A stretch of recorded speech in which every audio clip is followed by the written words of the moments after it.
created a space where we can celebrate the unsung and the undervalued. A place where we focus on the many talents and influences for women within the culture, in hopes to inspire women everywhere to overcome adversity in a male-dominated world. Welcome to Women in Hip Hop.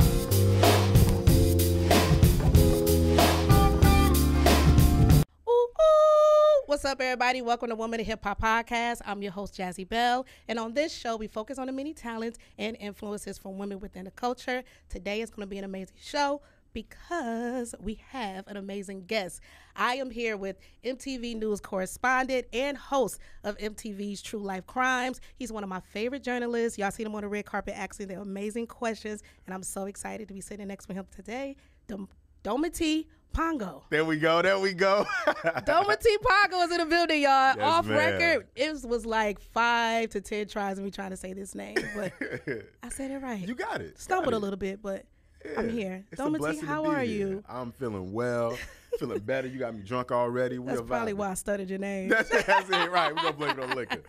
Nah, it's good to be here, man. I'm a fan of the show, and I love the platform that you give to just women in the culture, not just women MCs, but just people adjacent to the business. Yes. It's really refreshing. So thank you for having me. Well, I just gave you your flowers, but again, just to reiterate, you are amazing. It is just so good to see a brother on the carpet interviewing some of these amazing people on just different levels that people would dream to interview. So, and you do it with just so much class and I don't know, and just integrity. Thank you. Right? Thank you.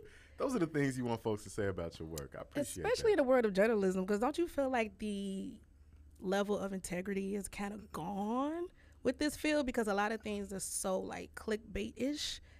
I think it's because of who we say, what we classify as a journalist. That part. You know? Yeah. And so really, it's a lot of content creators. Yes. A lot of interesting commentating voices. I don't know what to call some of these folks, but they're not journalists. So they don't have the same burden of proof when they put something out there. And a lot of these rap blogs specifically are run by suburban white boys. Talk about and a lot of non-black people. They either, you know, it might be Middle Eastern, they might be white boys, they might be just tech bros. And they speak in the voice of the culture, but without the care and the specificity that it takes to do this thing with integrity. So that's what's kind of messing up the game right now. But, you know, we got folks like us, you know, doing it for the right reasons, the right way. I love that. Thanks for that. Because I feel like we put in the work, like we do the research. That's right. I hate when I watch interviews and people sit there and it's like, do you even know who you're interviewing? Why did you ask that dumbass question? Right, right. Come on, man. And then or everything a question that everybody already knows the answer to, something that you should know. Right. And we're in a space where, I mean, those things get the clicks. Like, unfortunately, sometimes the worst interviews travel better than the best interviews. That's true. You know, those embarrassing moments is what goes viral. And so people, sometimes I wonder if they troll and they're chasing that. Like, are you being purposefully to butter the joke just because you want to sell yourself for clicks? You know, Right. I don't know. Well, I have you here today. You're my first male guest, I think, ever. No, Joe Budden was on my show. Okay. I have to give it to him. Damn, I was about to give it to Joe. you. He was on there, and before, what was it? I think we were indoors. I had Daytwan and Carlos King. They called in and talked about the Remy and Nicki Minaj beef. So that's some years ago. Okay. But I'm excited. First male guest in a while. I guess. Oh no, Daytwan. Daytwan. I want to give you the first something. You know, hey, I'm the first Dometi in here. That part. That's what we gonna say. Dometi, what I love about having men on the show is because I want the men to talk about the women's influence within this culture. So we're gonna dive in that today.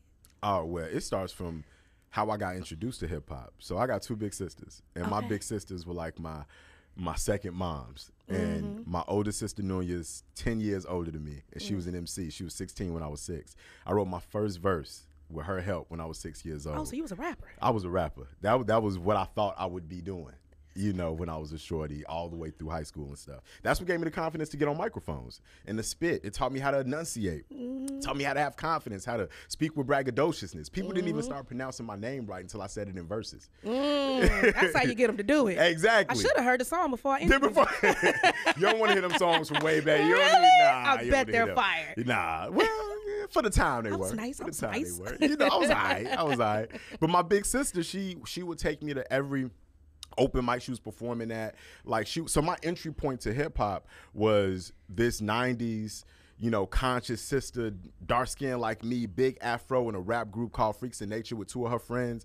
Just 3 intelligent, ill MCs. Like Lauryn Hill's Like Everybody. Miseducation is one of my favorite albums of all time. We're celebrating 25th year anniversary of that album. Ain't she starting a tour behind that, right? She has a tour that's kicking off in a couple of weeks, next week or something. Okay. Yeah, so that's always been my entry point, you know what I'm saying, into hip hop. So, I mean, you know, without mentorship from this woman who happened to be my sister and happened to be an excellent MC turned dentist now, I wouldn't be doing what I'm doing right now if it wasn't for sis. Wow. Yeah, so the woman put you on. That's it. The woman put me on, man. And you wanted to be a rapper initially. Initially, that's what it just seemed like. That was the only thing I was good at. And I'm one of those people that if I'm not great at something, I don't want to do it. Got it. You know, so I tried sports. I wasn't good enough to be. If I'm average, I don't want to do it. Rap was the only thing that came to me easily and naturally. I'm at the lunch tables when they playing the grinding beat. Like I'm the one that everybody's crowding around my locker. Right. That was my identity for a long time. Dometi is funny because we have a similar trajectory. You was I was a rapper too. That's crazy. Isn't that crazy? That's I was crazy. in a group with my best friend. We was called Hollywood and Jazz, aka the Glamour Girls, the original City Girls. Come on now. Come on, let them know. We were similar to like the Salt and Pepper, although that was like my older sisters, that was their era. But definitely we wanted to come out to be, you know, similar to the Salt and Pepper. So when City Girls came, I remember calling my best friend, she's still my best friend till this day, like, girl, told you it would have worked. Oh no, you do the same thing I do. Yeah. Who was it? Is it Sexy Red? I got a homegirl who don't rap, but I was like, she has so much charisma. Yes. And when Sexy Red popped off, I was like, you should have been letting me write them raps all them years ago, man. I told you I got you. See? You know, but yeah, man. So the love for hip hop is deep rooted. That's right. That's right. Thank you for sharing that about your sister, because that was my first question. Since this is Hip Hop 50, yes, and we're celebrating you on this show, Women in Hip Hop, I wanted to know who was the first female rapper that you fell in love with. So outside of your sister. That's my sister, yeah. That was my first female rap I fell in love with, but the second would be Lauryn Hill. And then after that, do you remember Jean Grey? Yeah.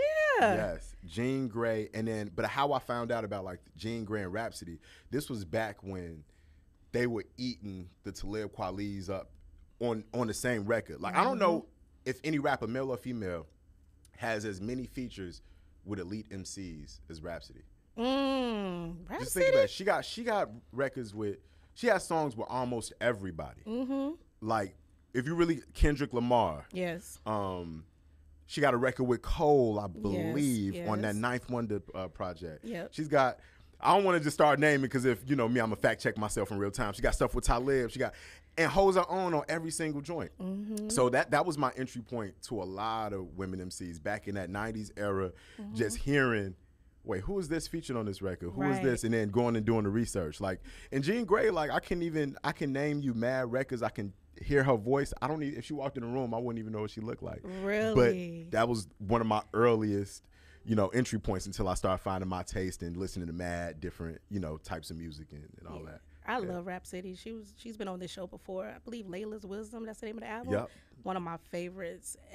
Every track on there. I think she dedicates it to like different women figures in history, in this culture, like I said, but in the world really. Black history, American history. She is phenomenal. Bar for bar, she could ride with like any dude, like you said, and crush it. Yeah. Okay. I always like to check my guest knowledge of the female rappers, so I'm impressed again by you, my friend.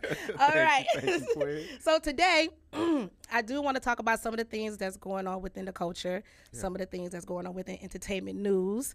One of the things I want to talk about first is the documentary on Netflix called Ladies First, a story of women in hip hop. Did you see it? What are your thoughts? I did see it.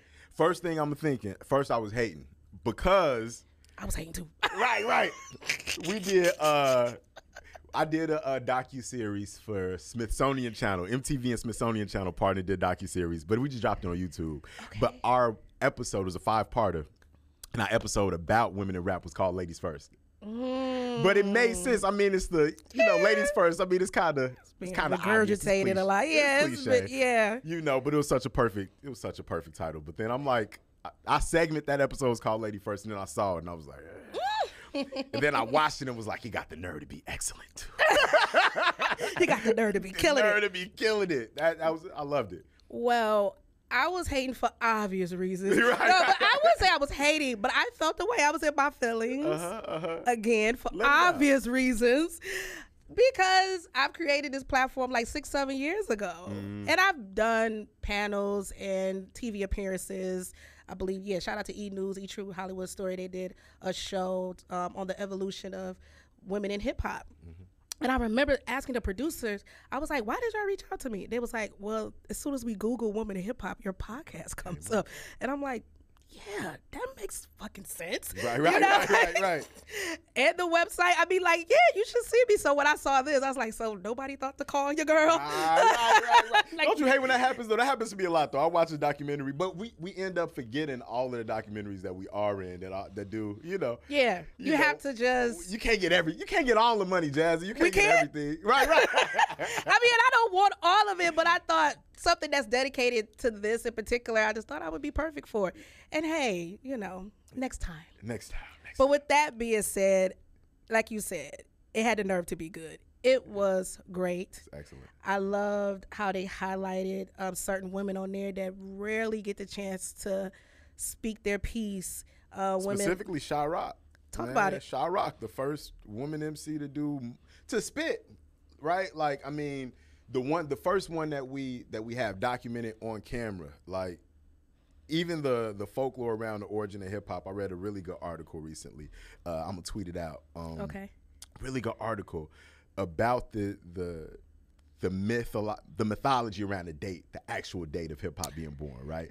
Because August 11, 1973. Exactly. But we kind of picked the date to galvanize around, and we picked a moment to say, but there were all of these different inflection points where hip hop began to grow. And what I loved about the documentary is they talked about Sha Rock and all of these other women MCs and Moni Love and Roxanne Shante. They're like, we were looking at comedians who would signify and just spit and talk and rhyme. Right. And that was is that the first rapper?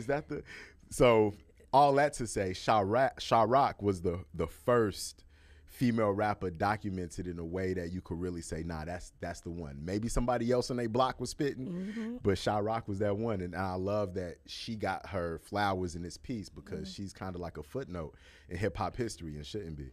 Yeah. She don't play about her receipts. Oh yeah, no, she gonna tell you. If you watch the interview, matter of fact, we did a story for MTV on it. Okay. And actually, I didn't do a shout out to Dante Ramos, who did that story. And she did the MTV News account and was like, "Thank you for letting them know that she don't play." That's my girl. I was like, "Yes, thank you for supporting." Because she gonna let you know. Because if we don't speak up for ourselves, who will? That's true. We don't often have the agency or the platforms to. Especially if you leave the game, especially in hip hop, it's a young person's game. If you aren't consistently putting out content, there's no platform or way to stake your claim in the culture unless you are like Soulja Boy saying, I was the first to do this, I was the first to do that. We laugh, but I mean, it's the way to make sure that people submit your legacy, Yeah. And she doesn't play about her receipts, but she also talks about why she walked away after a while. And there were other women that talked about why they walked away. Women like Drew Dixon talked about it. Dee Barnes, she talked about it on the documentary.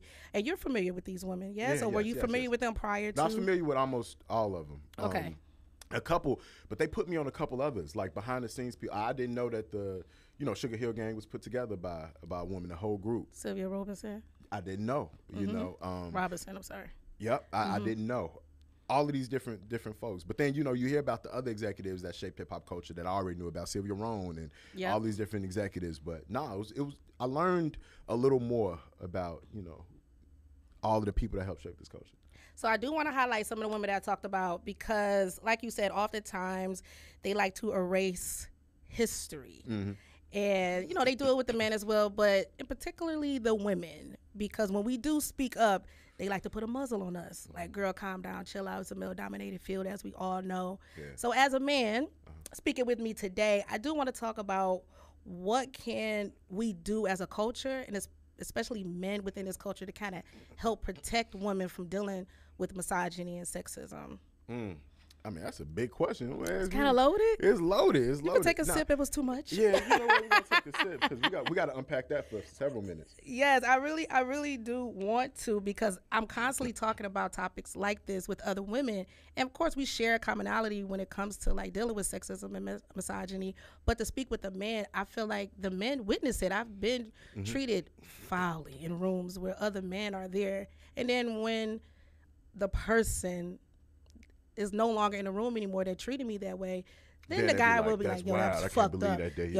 Why he do that or why he say that? And it's like, damn, why you want to say that when you in the room? Now, that's the number one thing. That's the easiest thing. It's just advocacy. You know, even in the rooms that we work in, like if you have a team, and my team is usually women-led. I don't know how it happens. I don't know if it's just more women end up in journalism, whatever, but most of my teams are all women-led. And what happens a lot, especially if, you know, you're from a marginalized group and you're not often given a seat at the table, when you're finally at the table, you might not speak for yourself with the same confidence that somebody who is more confident but less qualified will speak at that table. Yeah. I think men in those rooms need to advocate for the sister who gave him the idea or who he worked with and partnered with in the same way that we do for our male counterparts. See, that happen a lot. And I think it's in hip-hop, it's not that misogyny is unique in hip-hop. Hip-hop is just a subset of American society. Our obsession with guns in hip-hop culture is an offshoot of America's obsession with guns. You know, we're not unique. We think that... And the government feeding America with guns. You know, well, maybe that's a whole nother story. That's a whole nother thing. You know, so it's that. Get deep later.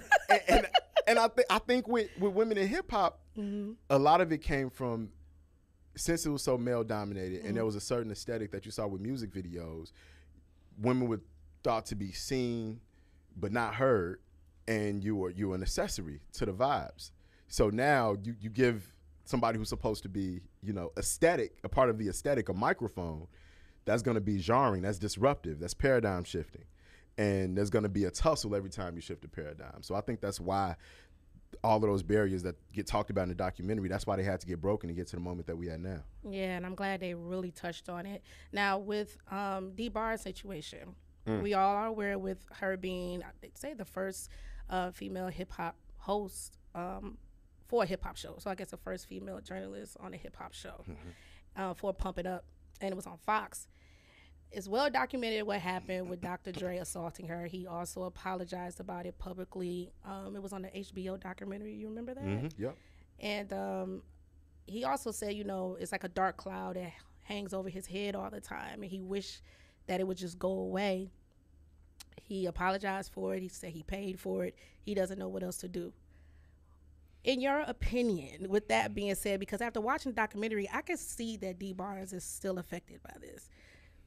Emotionally and physically. She says she still suffers from migraines from when he grabbed her by her hair and slammed her head against the wall. This woman has spoken out about facing homelessness. And she talked about being blackballed in the industry after that happened to her. And here it is, this man is a billionaire. Yeah. He has prospered in his career. Hers has come to a halt. And again, he did apologize. He admitted to what he did, his wrongdoings, but he also said, I don't know what else to do. Do you have any suggestions for Dr. Dre? Or what do you think he should do moving forward now that we see that Dee Barnes is still suffering from his actions? All suggestions should come from Dee Barnes. The justice, restitution, and what accountability looks like comes from the person who was harmed and offended. You know, sometimes that's the other thing. Like when you advocate for somebody, sometimes we advocate for something that she ain't even asked for. You know, Dr. Dre should give her a check. He should do this. He should do that. Yep. I would love.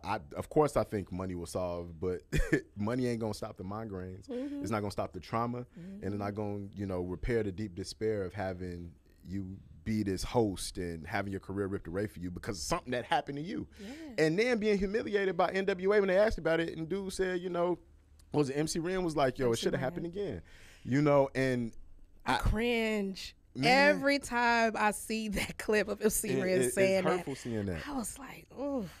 And I'm sure he probably regrets it. I don't know. I don't want to put those thoughts into his head either. But to your point, yes, I agree. Yeah. Because people are in the comments, he should give her $1 million. I mean, damn, he got billions. I'm like, yo, that may not even fix it. That may not even fix you it. Know, so we got to hear from her. What does she want?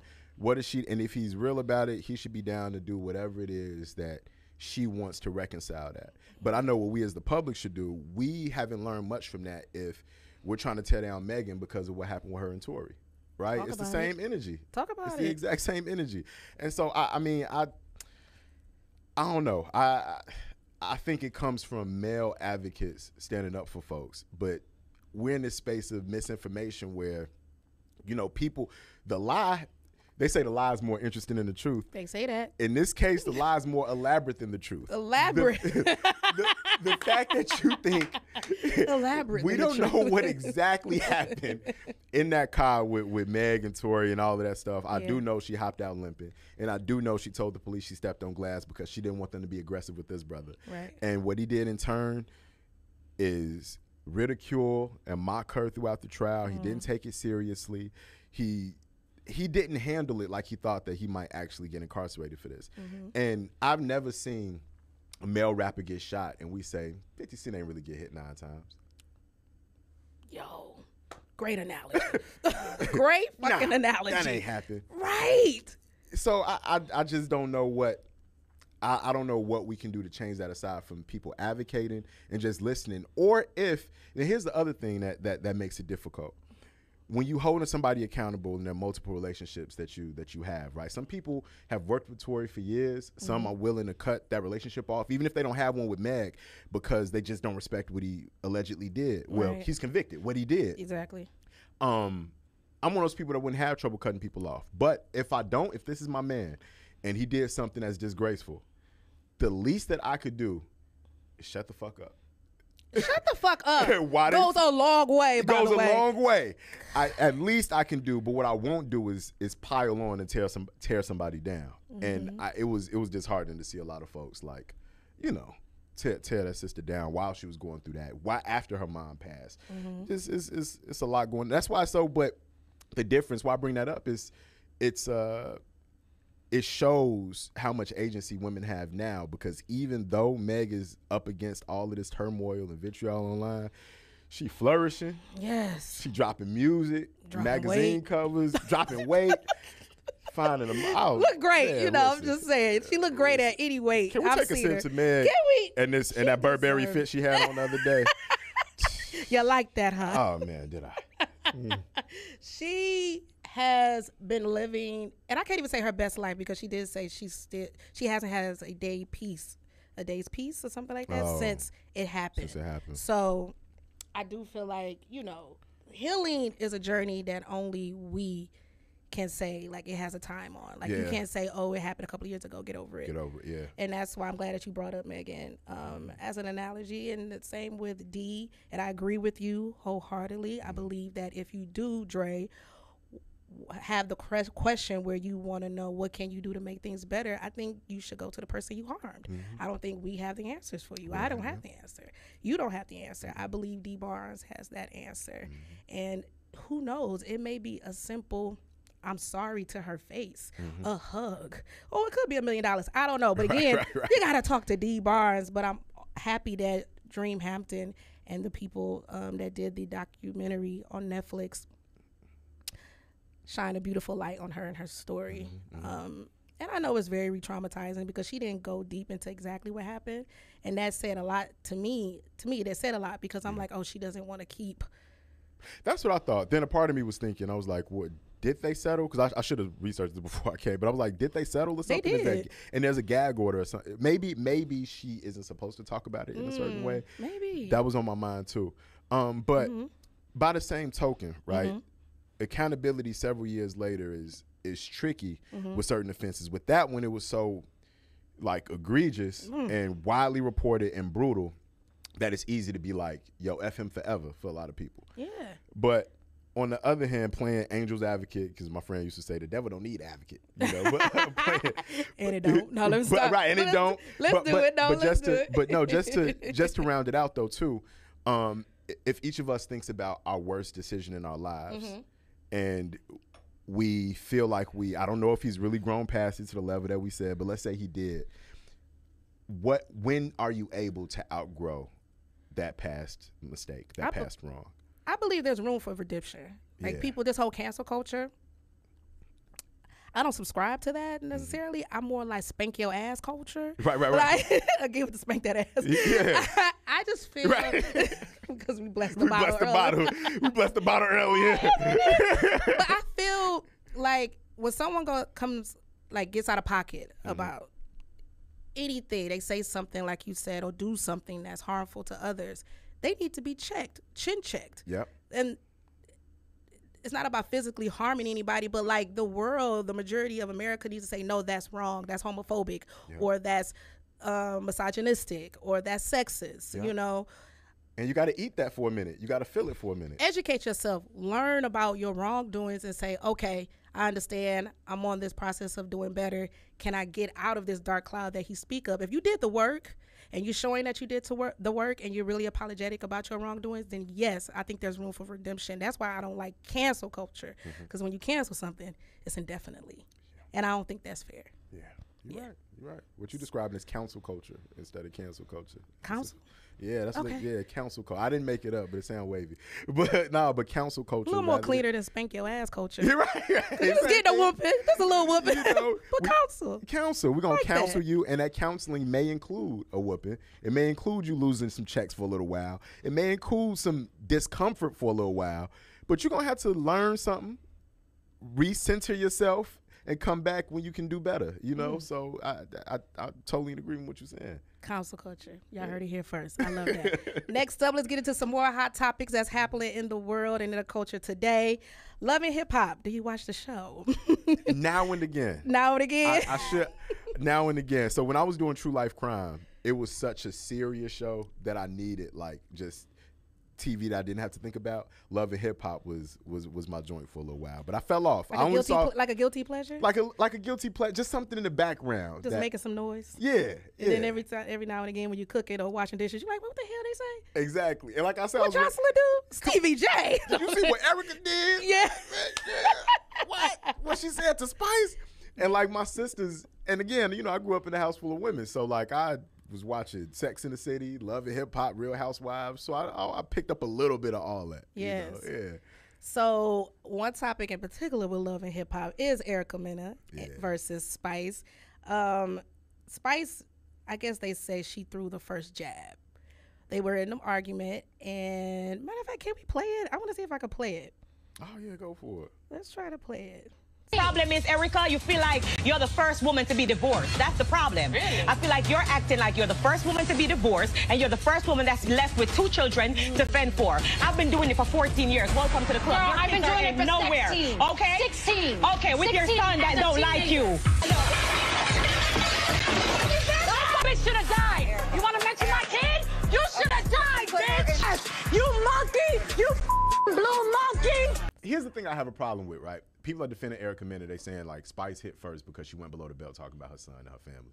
My thing is there's certain responses that shouldn't even be in your arsenal. I'm more mad about the monkey comment than the you should have died comment. Thank you. Because you done hit 1 million women with strays. And men. And men with you know. A whole black community. A whole black community. This isn't even, that shouldn't even be in your lexicon if you traffic in black culture, you got a black baby, you only dating black men on this black ass show founded by a black woman. So is Mona Scott Young a monkey too? I mean. Who are you talking about? Who are you talking about? Your whole everything is in the black world. So I don't know. And I would have, before that, I would have called, I feel like black and brown culture, Afro-Latinos are us, but we just got dropped off on different places. So when I talk about blacks, when I talk about Africans, I'm talking about everybody. Yeah. So I don't even know how the pot calling the kettle black. I look at it that way too, and I think that's the problem that's deep-rooted within black women in particular when it comes to colorism, when it comes to lighter-skinned women and darker-skinned women. When we get called monkeys from our light-skinned sisters, that's hurtful because it's really saying that you don't see us as equal. You really see yourself as superior. You think you're better. And that's what colorism really is. Yep, that's it. And I was shocked to know that a lot of people aren't educated on what colorism is in the first place. They don't even think it exists. I was 8 years old when my mother sat me down and explained to me what colorism is. She may not have used that term because I feel like that term is kind of new. It might have existed for a while, but she didn't use that term. But she sat me down because she's very fair-skinned. She explained to me, baby, people are going to think you're ugly. Only because of your complexion. Only because you're darker than me. And then when they think you're pretty, they're going to say you're an exception. You don't know how many times I've seen and watched my sisters deal with, oh, you fine as hell for a dark-skinned girl. Like Keisha from Belly don't exist. You know? I mean, but like, you know, now. they just Come on, Terrell Hicks. And you see the self-hate. It was even in the right. Shout out to Terrell Hicks. But it even was in the documentary. They posted the quote where Kodak Black was saying, yo, I don't want a woman that's my skin tone. There you go. So the self-hate is deep, and it's perpetuated by a lot of men. It's perpetuated by hip-hop. Yes. You know, we loud red bones and music and all of We that. do. And we want our woman foreign and this and that. all of that. And all of it is a byproduct of racism. So it does a disservice to each other as black people to even subscribe to that colorism mentality, to think because you're lighter skinned that you're better. So when she called her a monkey, yes, I was more offended by that, like you, instead of saying you should have died. Because it's like, okay, now that's hitting below the belt. That's, to me, that was kind of nothing. But I'm not going to say nothing, but you know what I mean? It was 1-to-1. It was at least it was about that person. I don't think if she doesn't understand, again, it goes to that counsel culture where it's like she needs to be explained what this really, how detrimental that is. People are saying online, I don't know this to be true. I'm just saying what I saw on Twitter that she has done something like that before, where people have been talking about her being anti-black before. And they were naming other people. They're naming Evelyn Lozada, like other Afro-Latinos that have been saying mad disrespectful colorist stuff against folks. So I don't know if she's trying to be counseled, you know. But we got to look at the pain, and if you look at Erica Mena's journey, you have to look at the pain and what she's been through in herself. I don't know if I don't want to psychoanalyze somebody from a distance. I don't know Erica Mena. I don't mean to disrespect that sister, but Come on, therapist Pongo. if I'm looking, what you got for me? I'm just looking at if I look at the things that she's been through and how she's carried herself throughout the years on these shows. Somebody who doesn't love themselves doesn't have love to extend to others. So if she calling her, that's what she goes to, because I don't know that she sees herself in the best light, given what I've seen her go through in the show and let men put her through. So the counsel culture, the counseling isn't just so she can learn how to respect others. You learn to respect yourself first and learn who you are first. And where you come from. And where you come from. And where we all come African. from. Yes. Your complexion is what it is for a reason. Yes. You know, and so that's the whole thing when you counseling people. You know, this is the cliche, hurt people. You know, shorty hurting. Yeah. You know, so I don't expect nothing but vitriol out of her mouth sometimes. As I look at my nieces who are growing up, I got 3 nieces over here, 2 nieces over here that are lighter skin, and 3 over here that are brown skin. Yeah. And I'm knowing the world they're going to grow up in. Yes. And we think that we're past these conversations because we grew up having them. We have to have them all over again to re-educate the shorties, especially when you look at the laws that are being passed to make sure that we're not teaching black history and culture. They're trying to let us not know the history so we can repeat it. And so that's why everybody on the internet, I'm sitting here like, damn, I thought we all learned the same things. They don't know what colorism is because they weren't taught it, and we need to continue to have this conversation. So in a way, it's almost helpful that Erica Mena at this moment of love and hip hop because we get to open up the convo. Let's have the convo. You know? Counsel culture instead of cancel culture. Until you keep being a repeat offender, then you just got to go. Then you get excommunicated from the community. Period. No more black babies for you. Next up, we have to talk about Boosie's diss track to his daughter and his baby mama. Oh, man. Did you hear it? I did. Okay. I did. He kind of went in. He did the music video with the car he took back. Okay, get a recap first, though, in case I missed something. So apparently his daughter, who was 14 years old, was caught having sex in school locker room during a football game, I believe he said. And he got upset, took the Benz away that he bought her, and I guess went off on her. Like he said, he could have done worse or said worse, but he's threatened her, physically threatened her. And he also, I guess, cursed out the mom. And he made a diss track with the video. You heard the diss track. We all heard it. And everybody, it's kind of split because some people are siding with him and some people are saying you should never, like, making a diss track about your daughter is wild. What are your thoughts? I don't think it's my place to talk about the situation itself. I think as an adult, you shouldn't be letting this play out on Instagram Live in public because this is a 14-year-old who's going to live with that.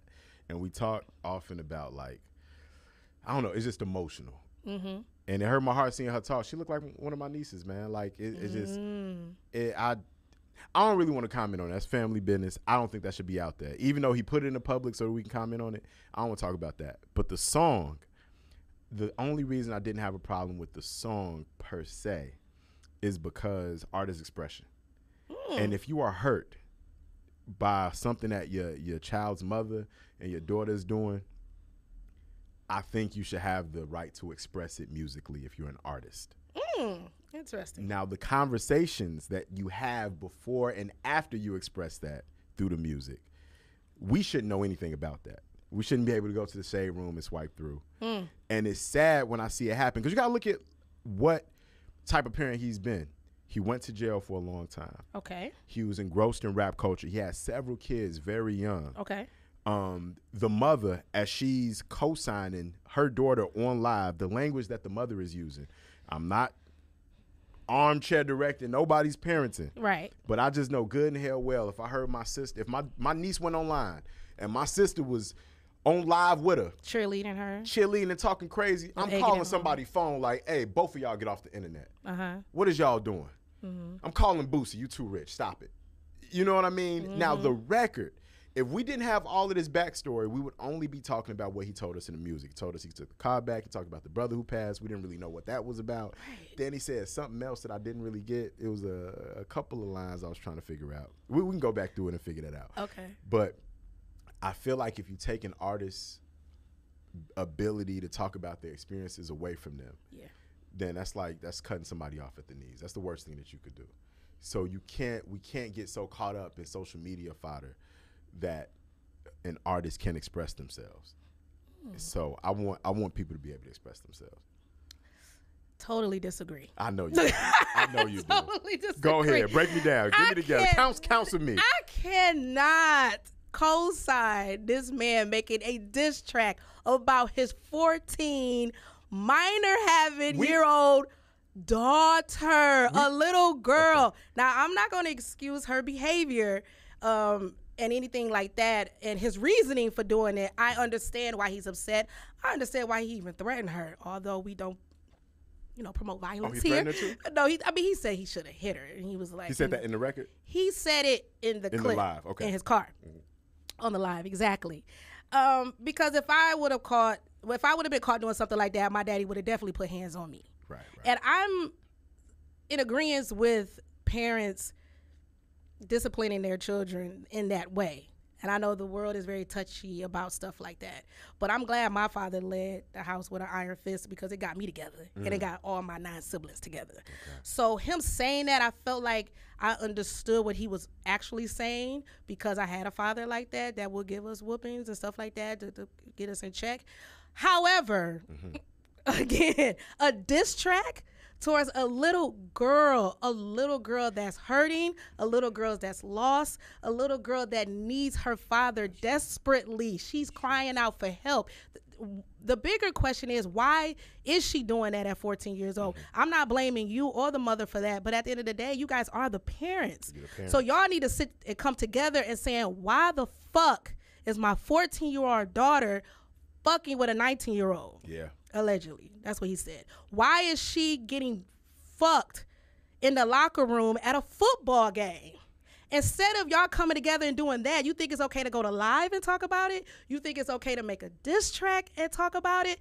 Because hopefully one day the family feud will stop and y'all will come together, but this diss track is lifelong. That's true. You're going to deal with this forever. That's true. You're going to regret it because it is social media, and because everyone is leading with ego is the reason why that track was made. You want to benefit from your daughter's pain that way? Are you selling this shit?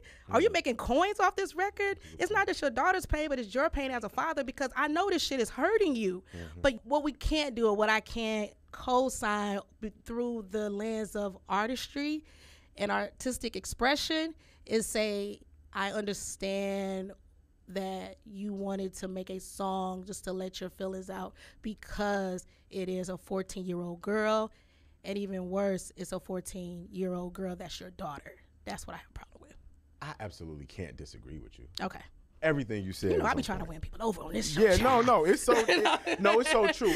Nah, I don't be trying to win. I want you to speak your piece, but no, you know, no, I got you. But what I'm saying is Okay. the backdrop and most of the commentary that we're talking about is talking about the live and the conversations that have happened around the diss track versus even the fact that we're calling it a diss track. Did he release this like, yo, this is my daughter diss track? No, the blogs and everything called it that. I don't even know the name of the song. I don't know the name of the record. But he, like you said, he did a video. He did a video, but if we look at Poor when baby, I feel bad for her. Eminem did a record where he killed his mother, his child's mother, and kidnapped his daughter. You remember these? Buried in the closet? Of course you do. No, yes. Of course you do. Yes. And at the time, he's white. It some white people shit for sure. That's all I gotta say. He's white. No. But go ahead to your But and I think that was problematic too. And it was. It was a problem. He didn't say he wanted. He didn't diss his daughter though. No, he didn't diss his daughter. It was mostly toward the baby mother and his own mother. But the point I'm making is that as artists, you live vicariously through the music and you express yourself through the music. Okay. And I think that an artist should be able to express themselves through the music. Stand on your shit. What the problem is when you jump on Instagram, because all we would have been able to do is, right, like, all we would have had to do was parse through the details that he gave us in the song. Give us the record and talk through music and let the record do the talking and reconcile in real life before and after you take the bins, all of that good stuff. I do hear your point on if he's selling this record, he's streaming it, we're streaming it, you making money off the pain of your family. But is it not the same money that artists make when they rap about killing somebody and the pain off somebody else's family? Is it not the same when we're talking about I grew up and I had I couldn't eat and I did this and I had to rob this person? Pain is hip hop. And as poets, rhythm and poetry is what rap is. A poet should be able to talk about whatever the fuck they going through. No matter how uncomfortable it is and how whack it sounds to us, we got to give artists poetic license. The problem is when it bleeds into reality and conversation through Instagram lives. That's when I have a problem with it. That's when I don't even want to see it. Now the song, by the way, to your point, it's similar when people talk about should they be able to use rap lyrics in court, right? Because if you really kill somebody and you rapping about it and you gave the details of the murder, but the only evidence they have is you rapping about it, I don't think they should be able to use it. They should be able to look at the song, and that should make investigators help you with your investigation. I agree. You still have to go and do the job. Do not use, because that's a slippery slope when you start dealing with that. I agree. Do not use the lyrics in court against the defendant or accuser. And the reason I bring that up, the parallel here is what I'm saying is because I'm waiting for this parallel. Music is music. It's when you take what you do and say in the music and have a real life conversation outside of the music about it that I have a problem with. I don't think he should have did the diss about his daughter, though. I don't think he should have been rapping about all that stuff.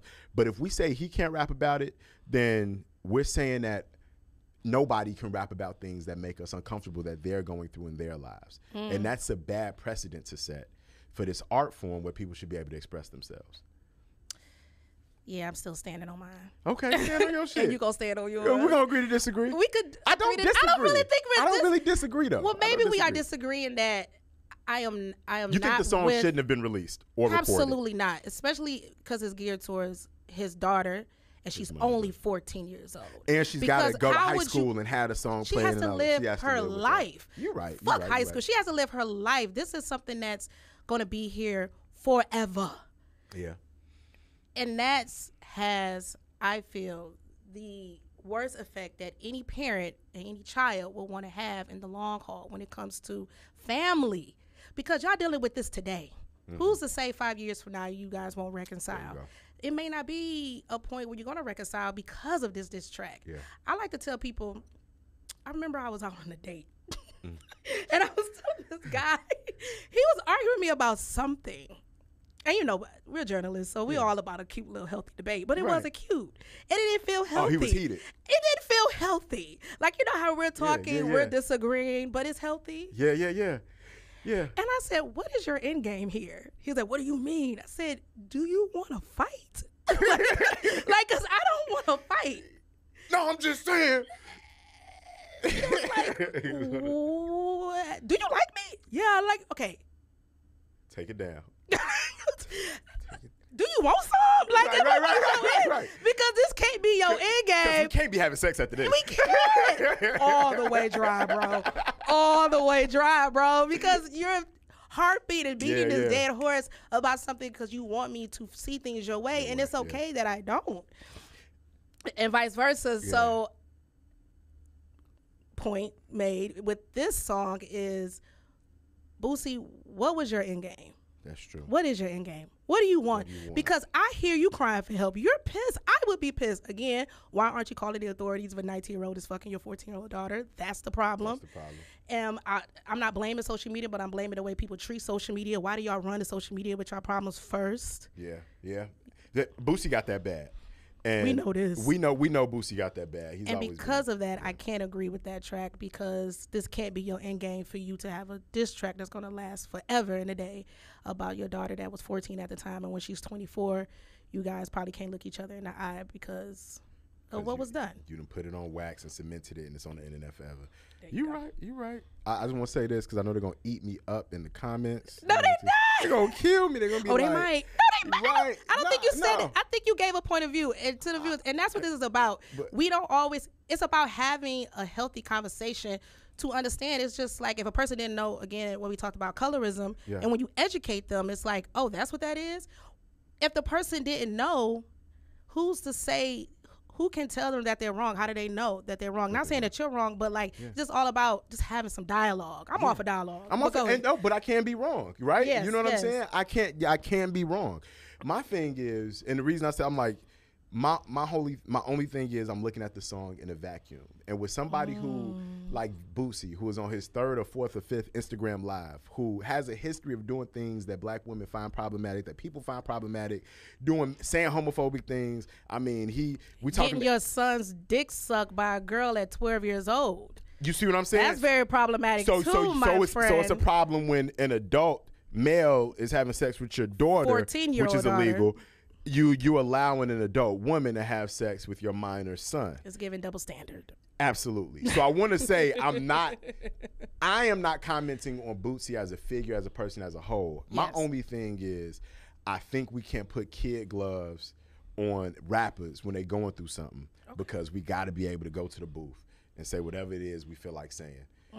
As long as you as a man deal with it privately in real life, which ain't happening right now, which is unfortunate, because I hate to see. I got a soft spot for little girls. Like, I hate to see. Like, I got twin goddaughters, got 5 nieces and all that. So when I see like a young lady go in distress on live, that's not cute to me, you know. And so I don't understand how you could be on the internet arguing with a child and her mother, and you are this person with this massive platform, and they can't lay that down. So I'm not co-signing that. But as an artist, take that shit to the booth, bro. More people would be alive if we only left our shit in the booth. Yeah.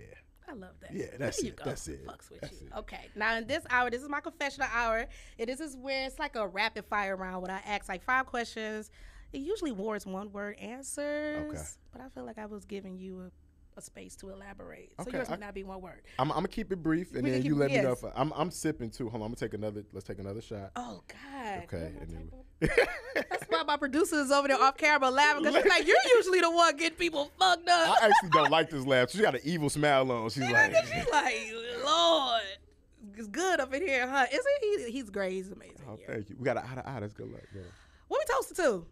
We are toasting to counseling one another and learning from each other through your platform. Appreciate that. There we go. Ooh, there's a lot in here, by the way. Mercer and Prince. Like, see why I poured? You know, enough up in there for you. All right. Confessional hour. Who's your favorite interview and why? Oh, my favorite interview is Phoebe Bridgers. Okay. Which is crazy. Who's Phoebe Bridgers? She does like alternative music. Okay. Like indie rock is what you would call it. Okay. And I did a show on MTV called The Method. First of all, rest in peace to MTV News. It ain't around no more. It's not. But MTV, the brand is. But MTV News, we can talk about that later. Okay. But the team who worked on The Method, Serena Hinga, Vanessa, Alyssa, all of them, got mad love for them. Yeah. But for their work. But Phoebe Bridgers, why I love that interview so much, was her fans, when we dropped it, were like, this is hands down the best Phoebe interview we've ever seen. And I never listened to her music before the interview. Ooh, that's good. That's when she's a white woman who, you know what I'm saying? As a journalist, that gave me goosebumps. Yes, that's good. Yes, good that's what you want people to say. And so it was just so out of my comfort zone, you know? I love that. Okay, who is your GOAT in journalism? Damn. Who is the GOAT? You're a GOAT. Well, not yet. But thank you. But not yet. Not yet. Well, I didn't say you are a GOAT. But you get it. I was saying, you're a GOAT. You're a GOAT. Oh, okay. I was going to say, because that would have been incorrect. No, She said, you're a but GOAT. I I'm like, love no, that. not yet. Because you know how some people are like, Jay-Z's the best rapper or Nas. It's like, okay, your top 5 and your GOAT is your GOAT. Yeah. I don't want to debate it. Yeah. Not, but it's like, who is my personal? Yeah, your personal GOAT. I really want to know this one. We don't have conversations about. We don't give flowers to journalism or journalists. I'm gonna go Ida B. Wells. Ida B. I'm gonna go Ida B. Wells. Taking it back. Come on, man. Listen, we gonna go back and we gonna talk about GOATs. We gonna go back. We gotta another time when you come back, we gonna unpack Ida B. Yeah. Yep.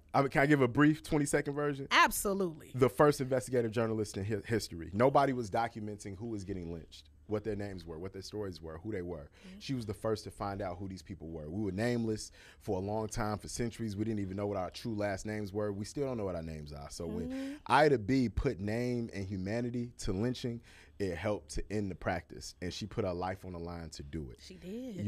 And we on here scared to give opinions because we don't want people to say something online. Meanwhile, this one put her literal life on the line to say that was so-and-so that you killed. That was a human that you killed. And she has such a close tie in history to Chicago, streets in Chicago where I'm from, named after Ida B. Wells. So I'm gonna say Ida B. Wells. Come on now. Love that. Yeah, I almost forgot the next question. Yes. Great answer. Okay. Do you have a favorite hip hop line that you live by? That's like the motto. Oh, right here. It's tatted. It's a Black Thought line. Look at that. I didn't even know this. Yo, Black Thought. What is it? My journalistic range. My journalistic range is a catalyst for change. He had a line when he was on the Flex freestyle where he was like, go through the vein. What is simple and plain, go through the vein, magnificent and strange, or something like that. And the next line is, my journalistic range is a catalyst for change. And I'm like, yo, the fact that he was just playing with the words, but in the work that I was doing, I often felt like I came from hard news and I ended up in entertainment and I go back and forth. I do investigative true crime journalism or true life crime, all the way to doing like red carpet stuff, the fun stuff, what's considered the fluffy stuff. But I still ask the important questions in that context. And there was a time when I felt, am I being taken seriously in my career because I have all of these divergent interests? And that line, my journalistic range is a catalyst for change, sometimes the only entry point to get people to pay attention to an issue is when you hear it from your favorite celebrity or when rappers are talking about it, all of these different things. And my range isn't an impediment, it's a gift. It's a gift to be able to be as comfortable in the club as I am at the White House. Everybody don't have that comfortability. And so every time I doubt myself, I got this reminder, for myself. And that's why it's on the hand that I write with. That's my favorite line. Well, damn. I asked that question. I didn't know that he was gonna have it tatted on his arm. That's what you do. You pull it out. I never explained this tattoo either. It's the first time for everything, and I'm glad we did it here, Woman in Hip Hop. And that ends the show right there. Thank you so much for being here today. I had such an amazing conversation with you. It was refreshing. It was enlightening. It was entertaining. It was funny. Yes. And we got a little lit. Got a lot of lit. Am I allowed to finish this? Can I take this with me? Absolutely. I was going to say, did you want to chug it type of finish it? I'm keeping the glass. Shout out to Bossie and Prince for sponsoring the show today. Right. It is a Japanese whiskey, so it's made to kind of sip slow. So we ain't going to chug it right now. Right. But thank you very much for having me on your platform and for making space for brothers to convey our love for hip hop, for the sisters in hip hop. It's important that you're doing this. You've been doing it for so many years, and I'm just blessed to be here. And it was a great surprise when you reached out to me. So thank you for having me. I love that. Thank you for saying that, and you're so welcome. Of course. All right, you guys, that is it for Women in Hip Hop. Make sure y'all tune in, and I appreciate you guys for being here. Yeah. Deuces.